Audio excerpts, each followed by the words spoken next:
Alhamdulillahilladzi khalaqal mauta wal hayata liyabluwakum ayyukum ahsanu amala wa huwal azizul ghafur.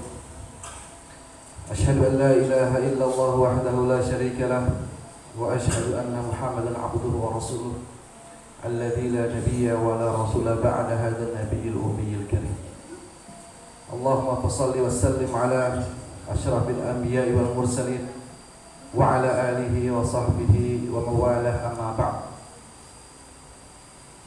Ayyuhal hudurul kiram, usikum wa nafsi bitaqwallah, faqad fazal muttaqun. Wa'lamu anna Allah subhanahu wa ta'ala yaqul fi kitabihil aziz, ya ayyuhalladzina amanu taqullaha haqqa tuqatih wa la tamutunna illa wa antum muslimun.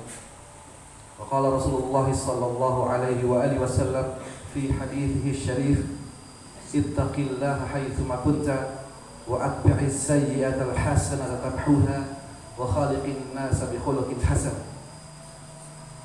صدق الله العظيم وصدق رسوله الكريم ونحن على ذلك من الشاهدين. Hadirin jamaah sidang Jumat rahimakumullah, tidak ada umat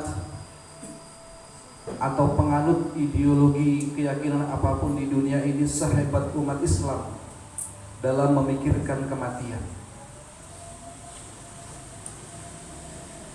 Sekali lagi, tidak ada kaum manapun di dunia ini yang begitu dahsyatnya memikirkan kematian ketimbang kaum muslimin.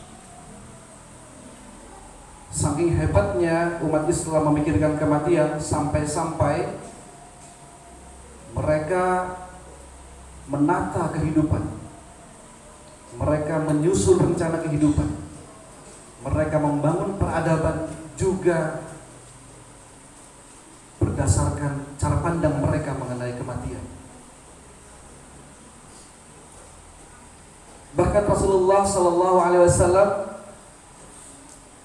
ketika mendapat pertanyaan mengenai standar kecerdasan seseorang, Rasul menyebut bahwa standar kecerdasan itu adalah kematian. Suatu ketika dalam hadis riwayat Ibnu Umar yang diceritakan oleh Ibnu Majah, saat Rasulullah berkumpul bersama kaum Ansar, mereka bertanya, fa ayyul mu'minina akyas? Siapakah orang beriman yang paling cerdas? Rasulullah SAW menyatakan, qala Rasulullah, aktsaruhum lil mauti dzikran. Yang paling cerdas itu adalah orang yang paling banyak mengingat mati.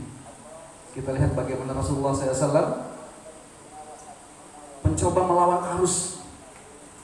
Ketika semua manusia barangkali menentukan standar kecerdasan sendiri-sendiri, Rasulullah memiliki satu patokan yang sama sekali tidak pernah dibayangkan oleh manusia ketika itu. Ternyata standar kecerdasan itu sederhana. Sederhana tapi berat kadang-kadang. Yaitu apa? Aktsaruhum lil mauti dzikran. Jadi kalau kita memiliki standar sebagaimana yang Rasulullah SAW sebutkan tersebut, maka kita sudah harus dapat berbangga diri bahwa kita termasuk orang yang digolongkan oleh Rasulullah SAW sebagai orang yang cerdas. Yaitu apa? Yang paling banyak mengingat kematian. Tidak cukup sampai di situ, Rasulullah menambahkan, wa ahsanuhum lima ba'dahu isti'dadan.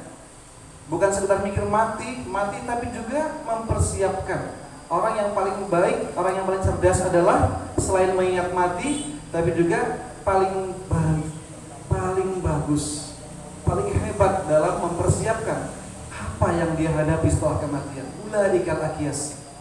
Demikian kata Rasulullah. Mereka itulah orang-orang yang cerdas. Dengan memikirkan kematian, maka seorang muslim akan serius mencari ilmu, karena dia menjalani hidup yang panjang, hidup dalam berbagai dimensi kehidupan.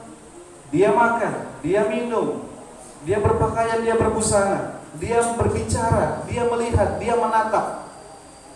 Bahkan hatinya pun berbisik. matanya memandang, maka dia harus tahu, dia harus belajar, dia harus perdalam ilmu, apa saja yang boleh dimakan, apa saja yang boleh dipegang, apa saja yang boleh dibicarakan, apa saja yang boleh dilintaskan dalam hati dan pikiran. Dengan mengingat mati, orang tahu, seorang muslim akan mengerti bagaimana cara dia menata kehidupan, bagaimana dia membangun bahtera rumah tangga. Orang muslim yang mengingat kematian, maka dia mengerti peradaban seperti apa yang harus dia bangun dalam kehidupan dunia ini.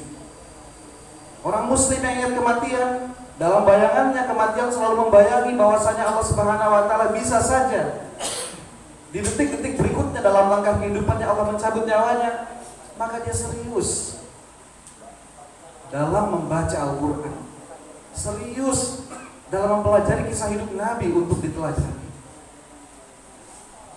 Bahkan seorang pemimpin hati-hati betul dia ketika ingin mengeluarkan kebijakan, ketika ingin melakukan pelayanan terhadap rakyatnya.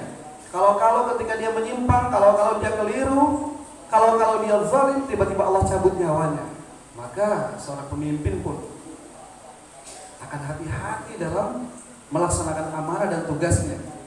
Manakala dalam pikirannya kematian selalu membayangi. Bahkan di medan perang pun para sahabat dahulu mereka menjadikan kematian sebagai bahasa diplomasi. Banyak yang mereka bicarakan ketika mereka berada di medan perang. Salah satu poin bahasa diplomasinya adalah tentang kematian. Kita masih ingat betul bagaimana sejarah pasukan kaum muslimin dahulu ketika berhadapan dengan pasukan musuh-musuh Islam. Yang diucapkan oleh panglima perang kaum muslimin adalah yuhibbunal mauta kama tuhibbunal hayah. Mereka ini hadir, kaum muslimin ini, saya bawa pasukan ini adalah orang-orang yang mencintai kematian sebagaimana kalian mencintai kehidupan. Karena hanya dengan kematianlah mereka bisa memperoleh syahadah.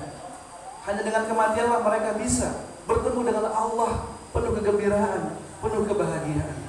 Karena hanya dengan syahadahlah mereka bisa memastikan di akhirat nanti bisa bertemu dengan Rasulullah dalam majelis beliau. Karena hanya dengan kematianlah menjadi jalan satu-satunya untuk bisa berjumpa dengan Allah kelak di surga nanti. Kita berharap bahwasanya kaum muslimin sidang Jumat yang berbahagia yang hadir pada hari ini termasuk orang-orang yang menjadikan kematian sebagai standar, sebagai patokan, juga sekaligus sebagai pedoman dalam menjalani kehidupannya.